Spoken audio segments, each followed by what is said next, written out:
I'm going to talk about some of my work called A Kit of No Parts. This is work that I did just about over a year ago as part of my master's thesis with Leah Beakley in the High-Low Tech Research Group.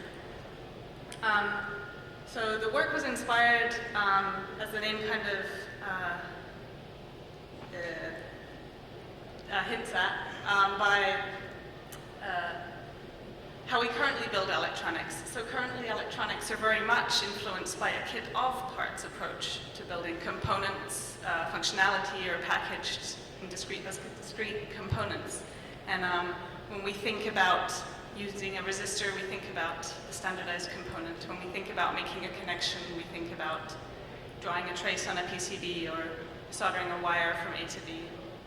So a kit of parts approach to compartmentalizing electronics functionalities into these different things has influenced how we work with electronics, how we think about electronics, and also, I believe, how resulting electronics that we build look, work, and function. And so with a kit of no parts, I wanted to kind of propose an alternative style of building electronics. And this illustration is something that I did in order to kind of think a bit about different styles of building, and especially I wanted to kind of show how I believe that the processes influence the materials that we can draw upon and the resulting artifacts that we can build.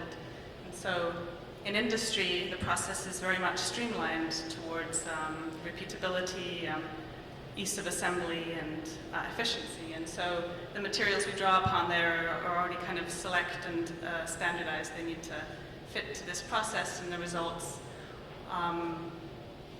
tend to look similar because they're built from the same materials.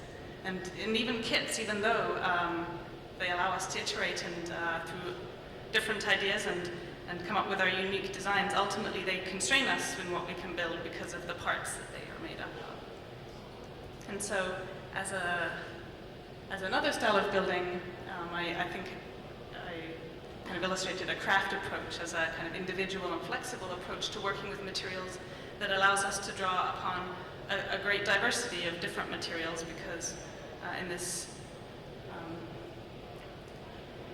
in the craft process, we can work with the qualities of the materials, and we can work them into final results that are much more diverse and unexpected than if we were drawing upon a select set of parts. And so the kit of parts approach is this idea of taking a craft approach to working with electronics and electricity. And so if we were to build electronics this way, if we wanted a resistor, we wouldn't pick the component, we would make the resistor, and we could tailor it to the resistance that we need in our project. So concretely, this was kind of my idea, and in order to explore it, I thought I picked a range of craft techniques and materials, and just basically tried to build functioning circuitry, sensors, actuators, but also just connections, conductors, and resistors, using these different craft techniques. And I made about 15 or so different examples then that showed these different processes, and two of these I'll explain in a bit more detail right now. One of them is an approach where you could paint and carve circuitry from wood. So I sand down plywood and coated it and primed it, and then I apply a layer of conductive silver paint. And then I can plan out my circuit, and I can carve away the paint to leave only the connections that I want. I then can glue down, or I can carve out recessions for the parts that I'm using in my kit of no parts. And then I apply additional paint on top to make a connection between the traces and the leads on the part.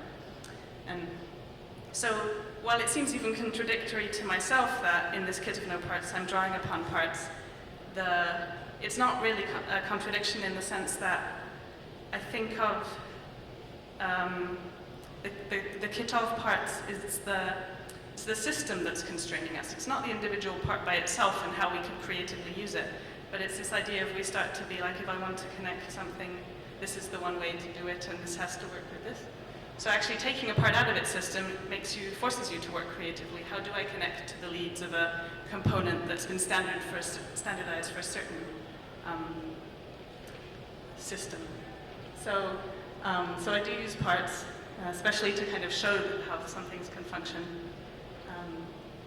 But I also tried to make some of them myself. So the battery holder here, for example, is just a press-fit coin cell between two screws that have been screwed into the wood. And this is a quick video that just shows that it actually works. The microcontroller was programmed to detect the resistance of your skin on the two leads and to just toggle between the LED lights. It was just a demo of how it works. And then another technique that I really enjoyed working with was kind of sculpting three-dimensional circuitry. I used FIMO, and then I fired it in the oven, and I applied the silver paint to the FIMO where I wanted conductive connections to be. And then I plated these connections and then reassembled the circuit. And so plating involved submerging the FIMO that has been coated in a conductor in a plating bath and applying a current across it. And so what's nice is that you get a buildup of metal, and if it's a flexible material, whereas the paint would crack, the copper actually flexes with it, makes it a durable circuit, and it's also aesthetically nice effect. So this is also just a quick video showing that it works. And what was nice here, the process of working, was not thinking in terms of a two-dimensional surface with the circuitry, but I was able to literally jump over traces and work it. And so all these examples I documented and compiled into a website called A Kit of No Parts. And I organized them by electronic functionality or by part and by craft. So you could, if you're looking to make a capacitor for your project, you could browse by capacitors and find lots of different craft techniques for making capacitors. Or you could, working with paper, you could browse ways to cut and paint on electronics. And I came to think about these recipes, as I call them, as recipes, because especially in the two examples I showed, I didn't use any computerized machinery to produce any of the design, so there were no source files to share. So it's very much, in order to document, it's much like writing a recipe in order that others can replicate what I've done. And in other cases, I have got source files in laser cutting traces. But even there's a lot of information that's not contained in the data format of the source file, where I then, again, I add it in or I include it as part of this recipe idea of documenting electronics. And so because at the beginning in the illustration, I kind of wanted to make the point that the materials, the processes of building influence what materials we build with and what the results look like, I thought it would be nice to show not just these examples of like, how can you carve a circuit, but what would we really build if we did build by different means.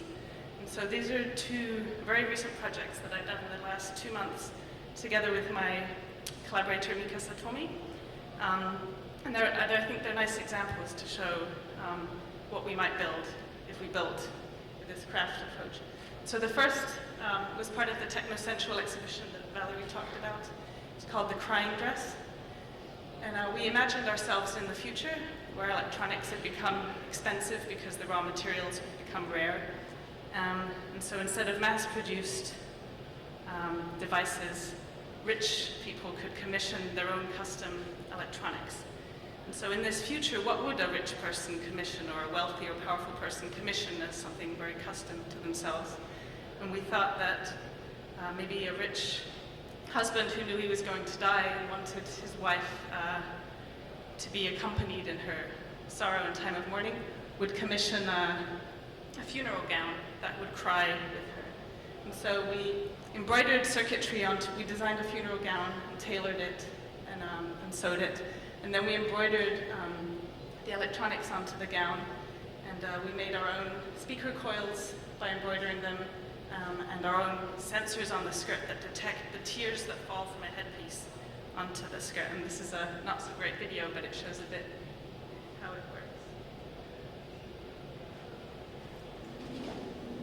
So the water drips from the headpiece onto the dress, and when the drops reach the skirt, they bridge contacts on the embroidery, and we take that resistance value and map it to a frequency that we play out through the speakers on the upper part of the dress, and it creates an overlay of frequencies that sounds quite choral, and so that's the mourning of the dress to accompany the wife at the funeral.